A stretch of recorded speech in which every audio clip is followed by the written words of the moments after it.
Oke, Shalom Bapak Ibu. Wow, luar biasa pagi hari ini kita bersama-sama melihat apa yang menjadi kebenaran di dalam kehidupan kita dan dari firman-Nya. Bahkan di tengah-tengah mungkin suasana liburan, Bapak Ibu masih berada di dalam rumah Tuhan, itu suatu anugerah sekali. Ya, karena kita tahu dimanapun kita berada, mungkin buat Bapak Ibu yang datang ke Balikpapan untuk berlibur dan menyempatkan diri untuk bersama-sama beribadah dengan kita semua, itu adalah sesuatu yang berharga bagi kita. Amin. Amin. Pagi hari ini sama-sama kita akan belajar mengenai apa yang Tuhan ingin ajarkan buat kita mengenai keselamatan. Gitu ya. Tapi sebelumnya saya ingin sama-sama kita sadar dulu bahwa kita ini adalah manusia yang berdosa. Ya, dari zaman Adam dan Hawa, kita ini adalah manusia dosa dan natur kita, kehidupan kita secara lahiriah, secara alami kita membawa bibit dosa itu. Setuju dengan saya, Bapak Ibu? Ini yang harus kita harus punya dasar dan landasan ini. Maka karena itu coba Bapak Ibu sama-sama kita buka di dalam Roma 3 ayat ke-23. Roma 3 ayat ke-23 berkata seperti ini, ya. Karena semua orang telah berbuat dosa dan telah kehilangan kemuliaan Allah. Karena semua orang telah berbuat dosa dan karena manusia, semua orang telah kehilangan kemuliaan Allah. Bukan hanya Bapak Ibu saja, saya juga telah kehilangan kemuliaan Allah. Bagaimana kehidupan saya bisa ada sampai dengan saat ini, itu semua karena kasih anugerah. Saya ada saat ini itu semua karena kemurahan Allah saja. Saya pun menjadi orang yang terhilang. Dulu saya bukan lahir dari keluarga Kristen. Saya bukan lahir dari keluarga yang mengenal Tuhan. Saya bukan lahir dari, mungkin Bapak Ibu, sebagian daripada Bapak Ibu bersyukur kalau lahir berada di dalam sebuah keluarga yang kenal dengan Tuhan. Saya tidak, Bapak Ibu. Saya lahir dari keluarga yang tidak mengenal Allah. Dan di dalam perjalanan kehidupan saya tahu. Beberapa orang mengatakan, ayolah, saya berapa kali diajak untuk ke gereja, untuk mengenal Tuhan. Saya coba bilang, enggak, saya cukup baik kok. Saya enggak buat jahat dengan orang lain. Saya enggak menipu orang lain. Tapi ternyata itu enggak cukup. Suatu hari, kurang lebih di tahun 2000, tahun 2000, saya mengalami sebuah guncangan. Saya melihat salah seorang anggota keluarga kami, gitu ya, dipanggil Tuhan. Setelah dipanggil Tuhan, itu yang menjadi pertanyaan besar dalam diri saya. Setelah meninggal, setelah orang ini dipanggil Tuhan, kemana ya orang ini? Itu menjadi pertanyaan besar. 1 tahun saya bergumul dengan hal itu. Ini harus kemana? Kehidupan ini habis ini kemana nih? Ya, setelah ini ada kehidupan di mana? Setelah ini saya akan dalam tanda kutip, setelah saya menutup mata saya, waktu saya membuka mata saya berada di mana? Itu menjadi pertanyaan yang besar. Selama 1 tahun saya bergumul akan hal itu, saya bimbang. Saya mencari di mana kebenaran yang sejati. Akhirnya, suatu hari seorang sahabat saya memberikan saya Alkitab. Ya, memberikan saya Alkitab. Ya, itu dia mungkin belum di CG ya. Kalau dia udah di CG, dia langsung ajak saya, kamu datang CG begitu ya. Tapi dia ternyata belum di CG. Dia memberikan saya sebuah Alkitab, dia mengatakan, kamu baca Alkitab ini. Saya bilang, saya mencari kebenaran kok saya disuruh baca Alkitab. Di mana yang jelas-jelas saya telah menolaknya berkali-kali. Di mana dengan jelas saya telah mengatakan saya ini orang baik, saya rasa saya nggak perlu akan hal ini. Tapi pada saat itu, di dalam kebimbangan itu saya mulai membaca kitab Kejadian. Di dalam kitab Kejadian ternyata saya baru tahu bahwa ada sesosok dalam tanda kutip, seorang pencipta yang menciptakan langit dan bumi, ternyata ia mengasihi saya juga. Dan saya baru tahu ternyata saya jauh dari Tuhan, ternyata saya jauh dari Allah saya. Allah yang mengasihi saya. Nah, saat ini, saya itu dulu pada saat itu, saya sedang menjadi orang-orang yang lapar. Orang-orang yang lapar, orang-orang yang ingin makan dari roti kebenaran itu. Dan sekarang saya telah memakan dari roti kebenaran itu. Dan saya ingin memberitahukannya kepada Bapak Ibu semua yang masih lapar dengan kebenaran. Bahwa roti kebenaran, roti kehidupan itu ada Bapak Ibu. Dan disinilah kita akan mencari dan kita akan mendapatkannya. Saya ingin memberikan dan membagikan roti kehidupan itu buat kita semua di pagi hari ini. Seperti saya ini juga orang-orang yang terhilang. Mungkin Bapak Ibu mengatakan, "Nah, setiap minggu saya ke gereja." Ya, Bapak Ibu mengatakan mungkin seperti saya orang baik kok. Mungkin Bapak Ibu mengatakan, nggak perlu dibaptis lah. Ya, nggak perlu ikut-ikut Tuhan lah, ikut Tuhan susah lah. Ikut Tuhan banyak aturannya lah. No. Pada saat kita malah jauh dari Allah kita, tidak ada kebebasan sejati di dalamnya. Nah, saya belum masuk di dalam firman-Nya, ya, tapi saya percaya ini menjadi sebuah dasar dulu dari kita. Bahwa tidak ada satupun manusia di dalam dunia ini, ya karena semua orang telah berbuat dosa dan telah kehilangan kemuliaan Allah, itu menjadi dasar dari kepercayaan kita juga. Ini seperti gini loh gambarannya. Bapak Ibu, setiap orang ini punya, kedokteran mengatakan seperti ini, setiap orang itu punya dalam tanda kutip sel-sel kanker yang dibawa secara turun-temurun, begitu ya. Cuma nggak tahu kapan dan apa yang menjadi pencetusnya, apa yang menjadi pemicunya sehingga sel itu muncul. Nah, kita nggak tahu nih, setiap kita membawa bibit-bibit dosa dan natur dosa itu ada di dalam darah daging kita. Kita nggak tahu pemicunya apa, bisa jadi pemicunya karena kepahitan. Bisa jadi pemicunya jangan-jangan karena kenyamanan juga. Bisa jadi pemicunya mungkin karena gesekan, tekanan hidup, ya kan? Terus apalagi banyak sekali yang terjadi pemicu di dalam diri kita. Atau jangan-jangan bisa baik-baik aja semuanya, terus tiba-tiba kita punya pikiran-pikiran dan niat yang jahat. Pemicunya nggak pernah tahu. Dan kita nggak pernah menunggu untuk pemicu itu ada dalam diri kita. Ya kan? Makanya supaya tidak terjadi pemicu yang menghancurkan diri kita dari dalam, dari sel-sel kanker itu, kita mulai menjaga diri kita mulai jaga hidup kita mulai jaga makan kita mulai jaga stres kita, pikiran kita. Itu aja tubuh secara jasmani, tubuh yang fana ini aja kita jaga. Kenapa tubuh secara rohani tidak kita jaga, Bapak Ibu?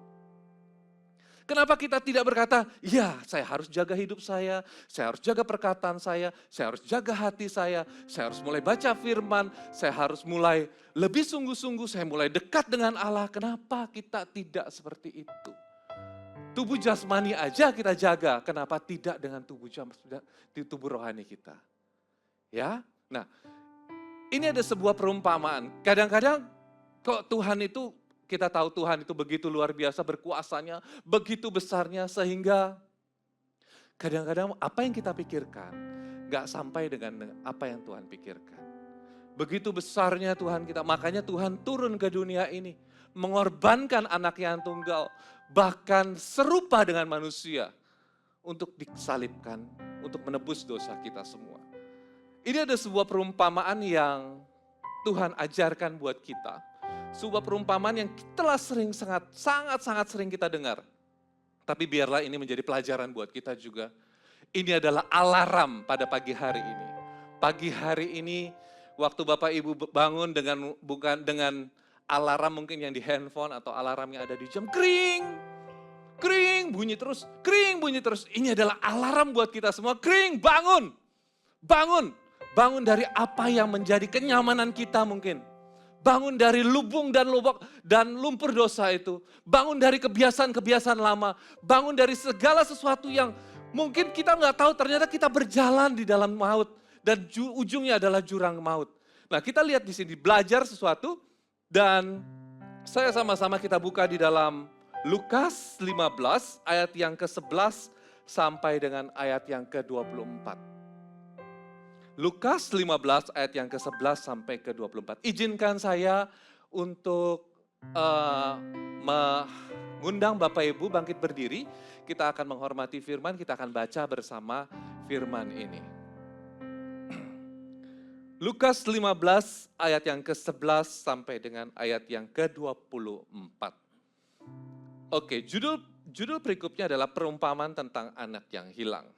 Kita baca bersama ayat ke-11, 3, 2, 1. Yesus berkata lagi,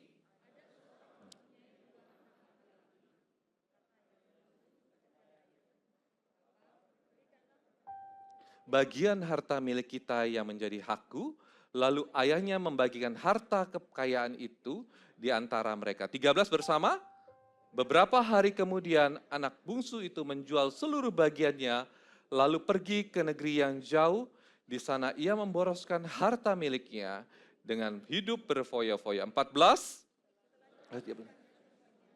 timbullah bencana kelaparan di dalam negeri dan ia pun mulai melarat.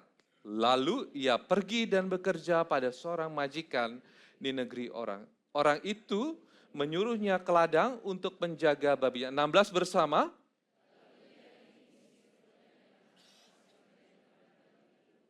Tetapi seorang pun 17. Lalu ia menyadari keadaannya. Katanya, betapa banyak orang upahan Bapakku yang berlimpah-limpah makanannya. 18, aku akan bangkit dan pergi kepada Bapakku dan berkata kepadanya, Bapa, aku telah berdosa terhadap surga dan terhadap Bapa. Aku tidak layak lagi disebut anak Bapa, jadikanlah aku sebagai salah seorang upahan Bapa. 20, maka bangkitlah ia dan pergi kepada bapaknya. Ketika ia masih jauh, ayahnya telah melihat. Lalu bergeraklah hati oleh belas kasihan, ayahnya itu berlari mendapati dia, lalu merangkul dan menciumnya. 21.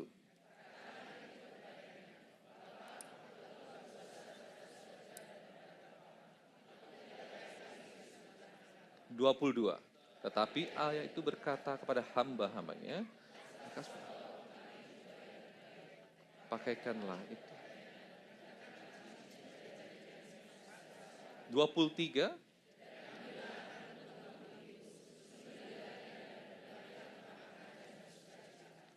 Bersama-sama dengan keras. Sebab anakku ini telah mati dan didapati kembali, maka mulailah mereka bersuka cita. Berikan tepuk tangan buat firman Allah. Terima kasih, silakan duduk Bapak Ibu semua. Firman mengenai perumpamaan tentang anak yang hilang ini sudah sering sekali kita dengar Bapak Ibu. Tapi izinkan saya untuk menjadi sebuah alarm pada pagi hari ini.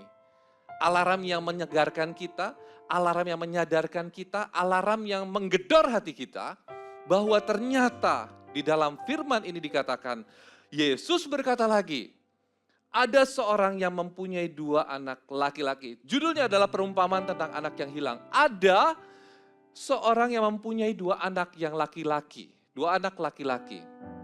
2 anak laki-laki ini gambaran kita loh Bapak Ibu. Ya, anak yang pertama jelas-jelas jauh. Pergi jauh. Anak yang kedua ada di dalam rumah, tapi hatinya jauh. Saya nggak tahu Bapak Ibu ada di mana. Apakah Bapak Ibu adalah anak yang terhilang dan kembali lagi? Ini bukan kebetulan Bapak Ibu berada di ibadah pada pagi hari ini. Ataukah Bapak Ibu merasa, saya tiap minggu ke gereja. Saya tiap Kamis atau tiap Jumat ada di dalam CG kok. Saya memberikan persembahan. Saya baik-baik aja. Tapi warningnya adalah, tidak semua kita ini baik-baik di dalam rumah Tuhan. Bisa jadi kita duduk di sini, tapi hati kita jauh daripada Allah. Ini pelajaran dan buat kita semua. Dan di sini dikatakan, kata yang bungsu kepada ayahnya, Bapa berikanlah kepadaku bagian harta milik kita yang menjadi hakku. Lalu ayahnya membagikan harta itu di antara mereka. Saya aja sebagai orang tua, saya sebagai papa ya. Kalau anak saya ngomong, Pak, mana hartanya, mana hartaku, mana bagianku, mana warisanku. Dan saya dalam kondisi hidup, itu sakitnya itu seperti sudah disayat, itu terus dikasih jeruk nipis lagi. Ya, hati itu rasanya, aduh, ini loh papa masih hidup loh. Ya, kenapa kita nggak menikmatinya bersama? Kenapa kamu harus meminta bagian? Bukankah bersama-sama di dalam rumah ini lebih berbahagia? Kenapa kamu harus pergi jauh?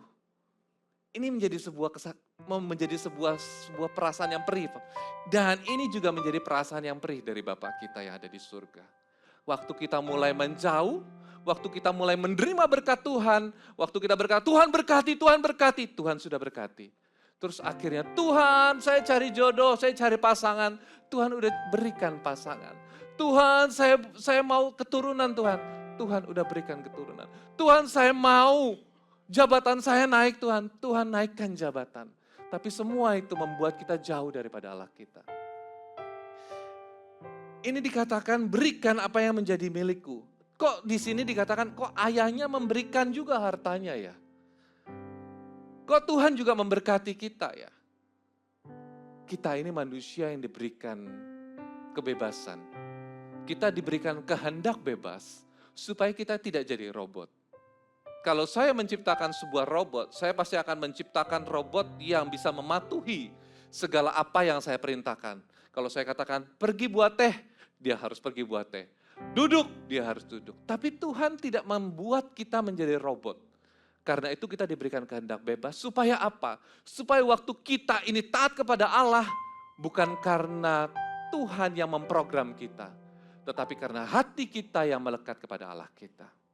Nah, di ayat selanjutnya dikatakan, di ayat ke-13, beberapa hari kemudian anak bungsu itu menjual seluruh bagiannya lalu pergi ke negeri yang jauh.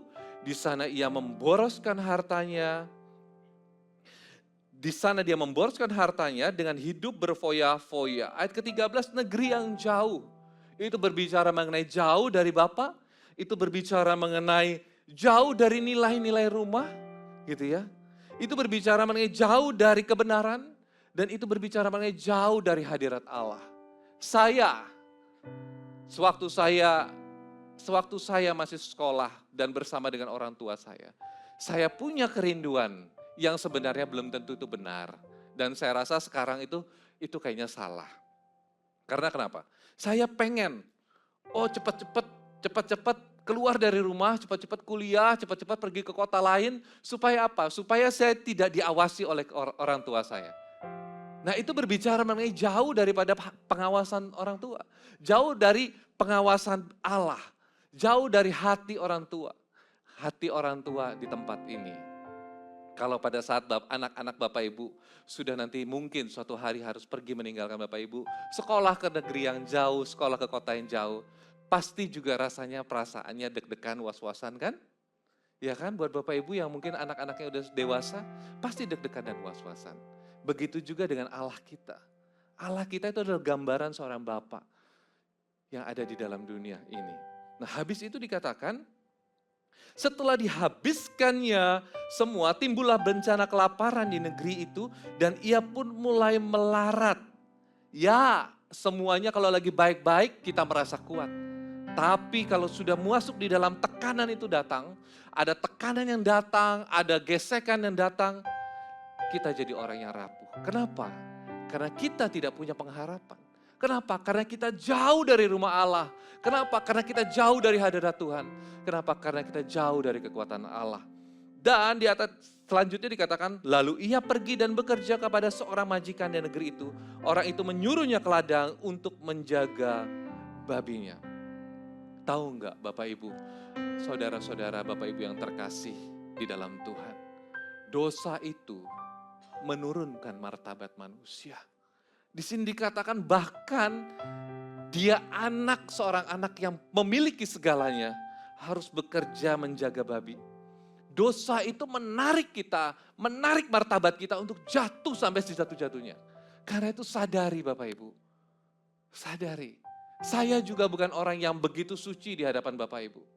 Saya unda-undilah di hadapan Bapak Ibu. Tapi saya tahu bahwa saya membutuhkan Allah dan saya nggak mau lari dari panggilannya. Saya nggak mau lari dari hadiratnya. Saya terus mau melekat seperti seorang yang terus memegang tangan Allah yang mengatakan, Tuhan jangan jauhkan dirimu daripadaku. Seperti itulah harusnya hati kita di hadapan Allah pada pagi hari ini. Nah selanjutnya dikatakan di ayat ke-7, lalu ia menyadari, ayat ke-16, lalu ia ingin mengisi perutnya dengan ampas yang menjadi makanan babi itu, tetapi tak seorang pun yang dapat memberikannya kepadanya. Saya nggak tahu apa yang terjadi dalam kehidupan Bapak Ibu saat ini. Mungkin ada perasaan yang kok saya nggak dihargai ya? Kok nggak ada yang mengerti perasaan saya? Kok saya nggak dianggap? Dulu waktu semua baik-baik aja, semua jadi teman. Tapi waktu sekarang saya dalam kondisi tertekan, kok tidak ada seorang pun yang menguatkan saya. Ini adalah kabar baik buat kita semua. Walaupun tak ada seorang pun, mungkin jangan-jangan orang-orang di sekeliling kanan kiri kita aja cuek terhadap kita. Tapi yang menjadi sebuah kabar baik adalah Allah masih setia menunggu kita. Ini janji Tuhan yang ada di dalam Alkitab. Dan kita akan lihat apa yang menjadi janji Tuhan di dalam cerita ini, di dalam perumpamaan ini. Di ayat ke-17 tadi kita udah baca, lalu ayat ke-18, aku akan bangkit dan pergi kepada Bapakku dan berkata kepadanya, Bapa, aku telah berdosa terhadap surga dan juga terhadap Bapa. Di tempat duduk Bapak Ibu semua, ada perasaan, bahkan bukan hanya perasaan, tapi ada bisikan, ya itu aku, ya itu mungkin aku, ya itu aku Tuhan, aku yang telah jauh daripadamu. Setelah Bapak Ibu akui itu, Bapak Ibu sadari apa yang menjadi dosa Bapak Ibu. Bukan hanya akui di dalam hati, bukan hanya akui di dalam mulut Bapak Ibu, tapi melangkahlah.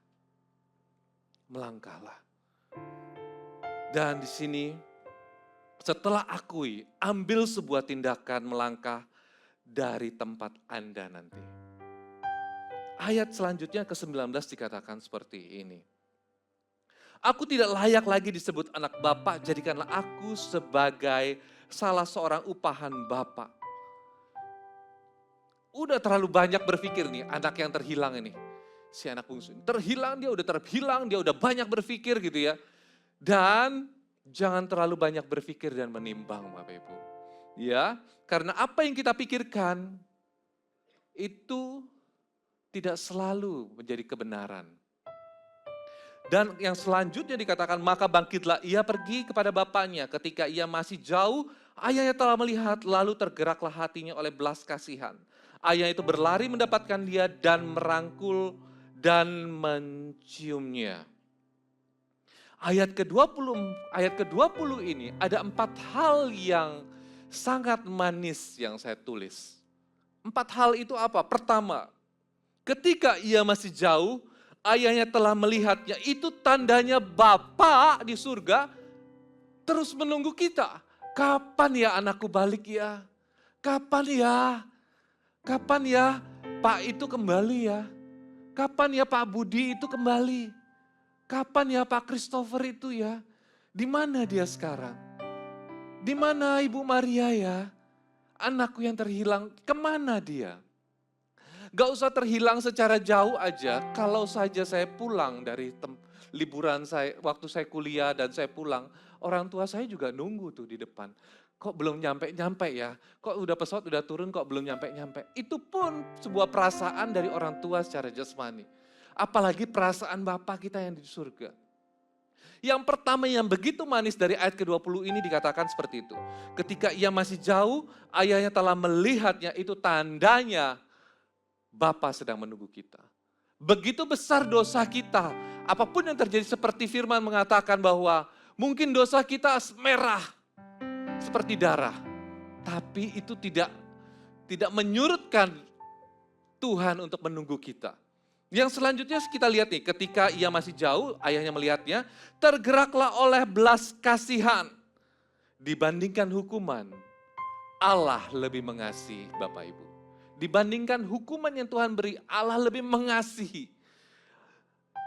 Poin manis yang ketiga, ayahnya itu berlari. Ayahnya itu berlari. Kalau kita lihat, mana ada sih seorang ayah mau merendahkan dirinya untuk berlari mendapatkan anak yang terhilang. Di zaman ini Tuhan memberikan sebuah perumpamaan seorang ayah yang menurunkan harga dirinya.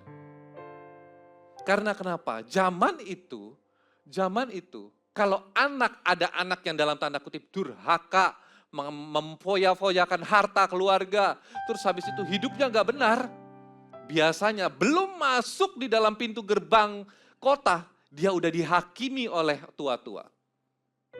Dia udah dihakimi oleh tua-tua. Kenapa ayah itu berlari? Karena supaya tidak dihakimi oleh orang tua-tua terlebih dahulu, ayahnya menyongsong dia dan berkata, ini anakku, jangan diapa-apakan. Seperti itu juga kehidupan kita. Pada saat kita, Tuhan, saya mungkin nggak layak. Ada begitu banyak dosa dalam kehidupan saya. Mungkin masuk di dalam pintu gereja aja sudah saya nggak layak. Tuhan udah berkata sebenarnya Tuhan udah menunggu di depan sini. Bahkan waktu Anda mulai masuk, sebenarnya Tuhan udah mulai merangkul Anda. Ini anak saya. Ini jiwa yang terhilang, ini anak saya. Jangan diklaim oleh kegelapan, jangan diklaim oleh setan-setan. Ini anak saya. Itu yang menjadi kerinduan Bapak yang ada di surga untuk kehidupan Bapak Ibu semua tempat ini. Amin. Boleh nggak ngomong pada kanan kiri, Tuhan itu sayang banget sama kamu. Ya. Yang keempat, yang begitu indah yang saya tuliskan seperti ini. Merangkul dan mencium. Merangkul dan mencium dikatakan di sini. Di ayat ke-20. Merangkul dan mencium berbicara mengenai kita tidak perlu membuktikan apapun untuk kita kembali kepada Allah. Kita nggak usah ngomong, Tuhan tunggu aku udah baik dulu. Tuhan tunggu aku udah suci dulu. Tuhan tunggu aku pelayanan dulu baru aku kembali. No. Tuhan tidak perlu pembuktian kita. Tuhan cuma perlu hati kita untuk kembali. Amin. Tuhan cuma perlu hati kita untuk kembali kepada Allah kita. Gak perlu membuktikan apa-apa. Seperti saya mengasihi anak saya dan menyayangi saya. Pokoknya kamu gak perlu membuktikan kamu hebat. Papa tetap sayang. Papa tetap mencintai. Apapun yang terjadi, Papa tetap Papa. Kamu tetap anakku. Biar hati Tuhan yang saya sampaikan ini sampai kepada hati Bapak Ibu. Biar hati Tuhan yang saya sampaikan ini mengetuk hati Bapak Ibu. Bukan hanya mengetuk, menggedor hati Bapak Ibu. Biar menyadarkan kita bahwa kasih Tuhan itu tak terbatas bagi kita. Amin. Ayat ke-21, kata anak itu kepada Bapa, katanya, Bapa aku telah berdosa terhadap surga dan terhadap Bapa. Aku tidak layak lagi disebut anak Bapa. Tetapi ayahnya berkata kepada hamba-hambanya, lekaslah bawa kemari jubah-jubah yang terbaik. Bapak Ibu sadar gak di ayat ke-21 ini? Itu tidak sesuai dengan skenario yang dirancangkan oleh si anak loh. Si anak merancangkan ini kalau kita lihat. Anak berkata, aku akan bangkit dan pergi kepada bapakku dan berkata kepadanya. Ini rencana skenarionya. Bapak, aku telah berdosa terhadap surga dan terhadap Bapak. Aku tidak layak disebut sebagai anak Bapak. Nah, ini skenario selanjutnya, skenario keduanya adalah, jadikanlah aku sebagai seorang upahan Bapak. Jadikanlah aku sebagai seorang upahan Bapak. Tetapi di ayat ke-21 dikatakan, waktu dia baru mengatakan, aku tidak layak disebut sebagai anak Bapak. Langsung bapaknya cut, stop. Bawa jubah yang terbaik. Potong persembahan yang terbaik. Pakaikan cincin. Kita terlalu banyak alasan dan kita terlalu sibuk untuk menghakimi diri kita sendiri. Jangan sibuk menghakimi diri kita Bapak Ibu. Terlalu banyak alasan dan menghakimi diri kita sendiri tidak akan membawakan kebaikan. Ya. Ayat ke-24, sebab anakku, ayat ke-23, dan ambillah anak lembu tambun itu, sembelilah dia dan marilah kita makan dan bersukacita. Sebab anakku itu telah mati dan menjadi hidup kembali, ia telah hilang dan didapati kembali, maka mulailah mereka bersukacita. Tuhan bukan hanya mengampuni, tetapi juga Tuhan akan memulihkan kehidupan kita. Dosa yang membawa martabat kita jatuh sejatuh-jatuhnya, Tuhan kembali angkat dan menjadikan kita itu bukan budak, tapi anak. Dan pemulihan itu terjadi pada saat anak itu kembali mau melangkah menghampiri Bapa. Kalau anak itu masih berkubang di dalam dosa, apa yang mau dibuat? Harus melangkah. Nah, ada 3 poin yang kita pelajari bersama, dan setelah itu saya ingin kita semua saling membuka hati. Jangan pedulikan kanan kiri Bapak Ibu, buka hati dan fokus kepada Allah. Apa yang Tuhan bicara kepada kita. Ya. Poin yang pertama, dosa itu membuat manusia merasa hidup tanpa Tuhan. Dosa membuat manusia hidup tanpa Tuhan. Ya, dosa membuat manusia ingin merdeka dari Tuhan. Saya mau hidup menurut caraku. Seperti saya beberapa puluh tahun yang lalu. Dosa membuat manusia salah menilai dirinya sendiri. Dan dosa selalu mendorong manusia untuk duduk di kursi yang bukan miliknya. Dia mau menjadi tuan atas dirinya. Padahal kursi sebenarnya itu dipakai dan yang harus mendudukinya adalah Allah Bapa. Seperti yang saya katakan, saya masih baik kok. Saya nggak pernah berbuat jahat. Ya, saya masih muda. Nanti aja kalau udah umur 50, 60 baru bertobat. Iya kalau Bapak Ibu punya umur sepanjang itu. Saya tidak mendoakan Bapak Ibu sih untuk punya umur yang pendek. Tapi kesempatan itu tidak pernah datang kedua kali dalam kehidupan kita. Mungkin akan datang. Mungkin akan datang. Kalau Tuhan memberikan kita kesempatan. Kalaupun tidak, kesempatan itu tidak akan pernah datang. Poin yang kedua yang kita bisa pelajari adalah, sebelum poin yang kedua saya tuliskan di sini nih. Ya. Yang paling berbahaya bukanlah orang yang jatuh, tetapi orang yang menjauh lalu merasa semuanya baik-baik aja. Kalau Bapak Ibu jatuh di dalam dosa, Bapak Ibu jauh daripada Allah, dan Bapak Ibu sadar bahwa Bapak Ibu perlu Tuhan, itu punya kesempatan. Itu kesempatan yang kedua yang Tuhan beri dalam kehidupan. Nah, yang jadi permasalahannya adalah orang yang sudah jauh terus merasakan semuanya baik-baik aja. Dia nggak merasa berdosa dan nggak merasa bersalah. Itu yang berbahaya. Ini gambarannya seperti ini nih. Kita baik-baik aja kok, sehat-sehat aja.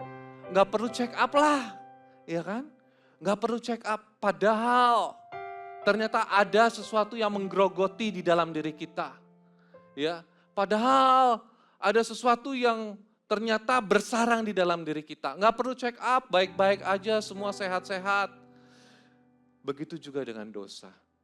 Aku baik-baik aja, nggak perlulah diperiksa oleh Tuhan, nggak perlulah ditelisik hatiku oleh Allah, nggak perlulah diselidiki hatiku oleh Allah. Baik-baik aja, nggak perlu Tuhan. Padahal dosa sudah menggerogoti hidup kita. Pelan-pelan, dosa itu nggak secara langsung kok kita bunuh orang, nggak. Pelan-pelan ada bibit kemarahan di dalamnya. Pelan-pelan itu pikiran meracuni pikiran kita. Pelan-pelan ada keinginan untuk timbul sesuatu yang jahat di dalamnya. Pelan-pelan. Dan waktu tiba saatnya kejadian, itu seperti orang yang sudah stadium 4, dokter juga udah bilang angkat tangan. Udah nggak ada kesempatan lagi. Apakah kita mau seperti itu Bapak Ibu? Ini menjadi pertanyaan buat kita di pagi hari ini. Poin yang kedua, Tuhan, hidup yang jauh dari Tuhan pasti akan berakhir kehancuran. Jangan jauh dari Tuhan Bapak Ibu. Jangan jauh dari Tuhan. Karena dosa itu menjanjikan kesenangan instan. Dosa akan menguras lebih banyak dari apa yang kita bayangkan. Maksudnya menguras apa? Ya mungkin menguras harta benda kita. Oke, saya nggak ada, saya masih kaya, saya masih berkuasa. Yes, kalau memang seperti itu, ada yang dikuras oleh dosa. Damai sukacita kita dikuras oleh dosa. Apalagi integritas kita dikuras oleh dosa. Kepekaan rohani kita dikuras oleh dosa. Bahkan masa depan kita gelap, dikuras habis oleh dosa. Dosa selalu menjual kebebasan di depan, tetapi menyembunyikan kehancuran di belakangnya. Jangan hidup dari dosa Bapak Ibu. Berlarilah, ambil kesempatan ini untuk kembali kepada Allah. Dan yang ketiga, orang tidak berubah ketika ia merasa benar. Orang berubah ketika ia berani mengakui dosanya. Kalau Bapak Ibu hanya merasa, oh saya udah benar, belum cukup. Saya katakan sekali lagi, belum cukup. Akui dosa Bapak Ibu. Karena kenapa? Kesadaran adalah langkah awal dari ketaatan dan keselamatan. Jangan terus membela diri. Oh ini gara-gara keluarga saya nih yang tidak kenal Tuhan. Saya juga Bapak Ibu bukan dari keluarga yang kenal Tuhan.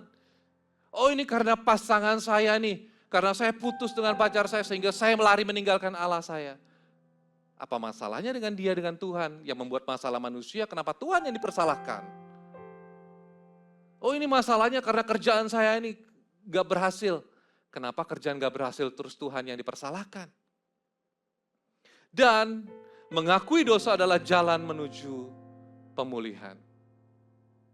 Pertobatan sejati bukan hanya cukup menangis nanti Bapak Ibu. Oh menangis Tuhan, Tuhan tolong. No, tapi pertobatan sejati itu setelah kita menangis dan meminta ampun kepada Allah, kita berbalik dari jalan-jalan yang salah. Menangis meminta pertobatan dari Allah, berbalik kepada jalan-jalan yang salah. Sehingga jalan kita kembali bersama dengan Tuhan, menatap wajah Allah dan berjalan bersamanya. Nah, dan ini menjadi titik balik saat manusia berhenti untuk membenarkan diri. Titik balik selalu terjadi saat manusia berhenti untuk membenarkan diri. Itulah titik balik saya. Tahun 2021 saya dibaptis. Saya ingat sekali saya dibaptis. Itu menjadi titik balik dalam kehidupan saya. kurang lebih 25 tahun saya menjadi anak Tuhan. Dan itu menjadi sebuah sukacita bagi saya. Saya dulu pernah ditanya oleh seseorang, kalau kamu mau dilahirkan kembali, apa yang akan kamu lakukan? Saya bilang, waktu saya dilahirkan kembali, saya ingin mengenal Tuhan lebih muda lagi. Karena kenapa? Buat saya, di tahun 2021 itu saya sudah berumur 20 lebih. Saya cuma berkata, saya menyia-nyiakan waktu 20 tahun lebih tanpa mengenal Allah saya. Saya menyia-nyiakan hidup saya 20 tahun lebih tanpa berjalan bersama dengan dia. Saya mau hidup mengenal Tuhan lebih muda lagi. Tapi waktu tidak bisa diputar. Saya bersyukur walaupun tidak muda, tidak lagi lebih muda daripada anak-anak saya mengenal Allah. Tapi saya mengenal Tuhan sebelum saya dipanggilnya. Itu kesempatan. Bahkan saya bisa punya kesempatan untuk melayani, itu sebuah anugerah buat saya. Tuhan, kesempatan Engkau telah memberikan aku kesempatan untuk hidup dan mengenal Engkau saja. Itu udah baik bagi saya. Apalagi saya sekarang diberikan kesempatan untuk melayani. Wah, itu anugerah yang tak terhingga dalam kehidupan saya. Itu menjadi sebuah kesempatan, bukan kesempatan, itu kehidupan ketiga buat saya. Wah, luar biasa Tuhan. Nah, selanjutnya di sini di poin yang selanjutnya dikatakan, ketika manusia pulang dengan hati yang hancur, Bapa tidak berdiri dengan hukuman, tetapi berlari dengan belas kasihan. Tuhan memperhatikan setiap hati yang mulai ingin kembali. Nah, saya tahu nih, di tempat ini ada hati yang mulai tergelitik. Iya, aku harus kembali nih, aku harus kembali. Ini, Tuhan sedang memperhatikan Bapak Ibu. Bapak Ibu yang duduk di belakang sana, Bapak Ibu yang duduk sebelah kanan saya, dan Bapak Ibu yang duduk sebelah kiri saya. Tuhan sedang melihat hati Bapak Ibu. Tuhan sudah nunggu nih, kapan anakku datang ya? Ayo, ayo.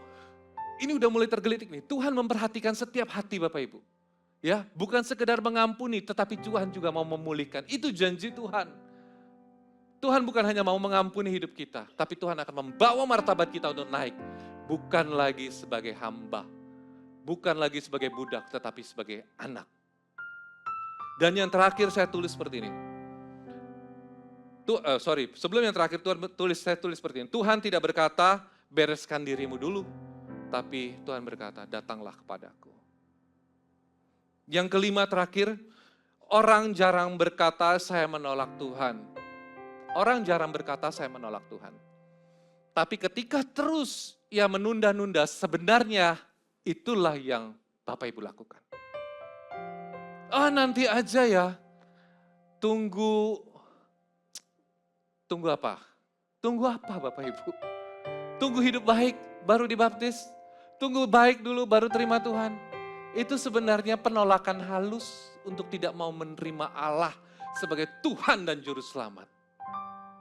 itu penolakan halus. Dan kalau terjadi penundaan-penundaan itu, penundaan adalah jebakan-jebakan yang halus dan penolakan halus. Kesempatan tidak selalu datang 2 kali. Dan pertobatan yang ditunda seringkali berubah menjadi penolakan yang permanen. Nanti aja, nanti aja. Saya seperti itu Bapak Ibu, saya itu nyesal banget. Saya nyesal banget. Tahun 2000 saya mulai bimbang. Tahun 2001 saya baru dibaptis. Saya nyesel. Saya bilang kenapa 1 tahun itu saya ngapain? Gitu loh. Kalau saya tahu seperti itu, langsung waktu saya terima Tuhan, saya langsung menerima baptisan. Saya nggak mau dan itu menjadi penyesalan yang nggak bisa kembali. Biar penyesalan itu sudahlah, saya aja yang terima, jangan Bapak Ibu. Jangan Bapak Ibu, biar saya aja udah penyesalan dan saya memberitahukan, saya katakan, saya udah makan dari roti dan mengenyangkan saya dan saya memberitahukan sekarang, roti itu berada di mana? Dan saya memberitahukan siapakah yang sanggup memberikan roti kehidupan itu? Yesus sendiri yang sanggup memberikan roti kehidupan. Jangan lagi ditawar-tawar, jangan lagi Tuhan waktu menyodorkan roti ini kepada kita, terus kita bilang, enggak nanti aja saya belum kenyang, saya belum lapar, enggak nanti aja deh.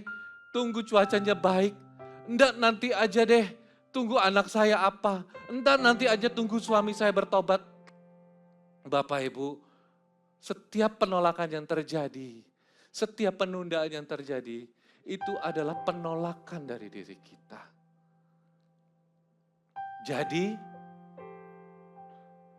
apa yang harus kita lakukan? Boleh enggak? Sekali lagi, ngomong pada kanan kiri dengan lembut katakan seperti ini. Jangan tolak Tuhan ya. Saya minta tim PAW untuk bangkit bersama-sama dengan saya.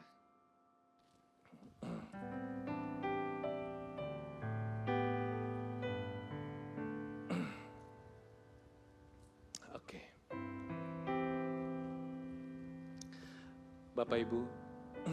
Bapak Ibu pernah lihat kebakaran? Pernah? Yang pernah lihat kebakaran? Pernah ya. Suatu hari terjadi kebakaran kecil di sebuah rumah. Terus api udah mulai membesar, habis itu asap-asap udah mulai masuk ke dalam rumah, masuk ke dalam seluruh ruangan. Terus waktu dikatakan kepada orang-orang berkata kepada sang pemilik rumah katakan seperti ini. Hei, rumahmu udah kebakaran, nanti aja. Nanti aja, orang-orang udah berkata, ayo keluar, cepat keluar. Terus dia berkata seperti ini, nanti aja tunggu saya nggak sibuk, saya baru keluar. Api itu nggak nunggu orang itu mau sibuk nggak sibuk, dia akan terus membesar. Ya kan? Apakah kita terus lagi sibuk terus api itu nunggu kita? Supaya kita keluar dulu baru apinya membesar, baru asap yang besar? Enggak, api itu akan menjalar kemana-mana. Membakar perabot kita, membakar pintu kita, membakar atap rumah kita, membakar mungkin pintu keluar kita. Dia nggak nunggu. Begitu juga dosa Bapak Ibu. Dia nggak akan nunggu, nanti aja. Tunggu saya sudah longgar, nanti aja tunggu saya udah nggak sibuk.